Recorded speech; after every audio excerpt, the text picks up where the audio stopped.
La duana de la Farga de Moles a l'Alt Urgell compta des del mes passat amb una unitat canina que ajuda la Guàrdia Civil a localitzar tabac de contraban. Es tracta d'un gos ensinistrat específicament per a aquestes tasques i es diu Roger. De moment ha localitzat tabac per valor de 150.000 euros.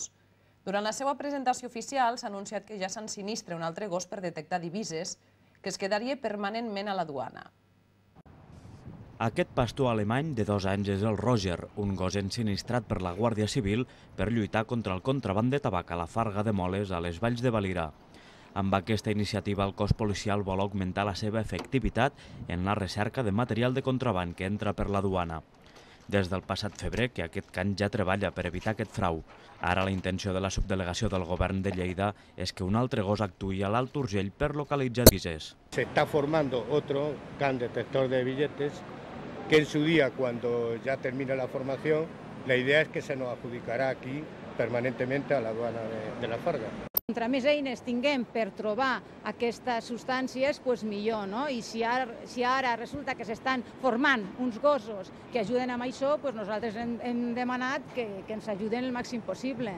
És a dir, cada vegada que hi ha alguna eina, com dic, que és eficaç contra la lluita contra el contraban de qualsevol tipus, doncs nosaltres demanem que aquesta eina, en aquest cas un gos, vingui aquí a la Farga de Moles, a la duana.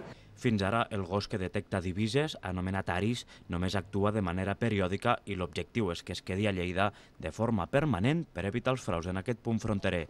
I és que durant el primer trimestre de l'any les actuacions de tabac fetes a la Farga de Moles són 33 infraccions i 3 delictes, amb un valor de tabac decomissat que ascendeix als 440.000 euros.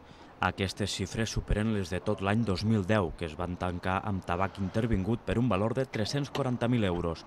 Pel que fa a les divises, als 3 primers mesos del 2012 s'han interceptat 150.000 euros a la duana. Amb els gossos que es volen incorporar en aquest punt, es pretén rebaixar aquestes xifres.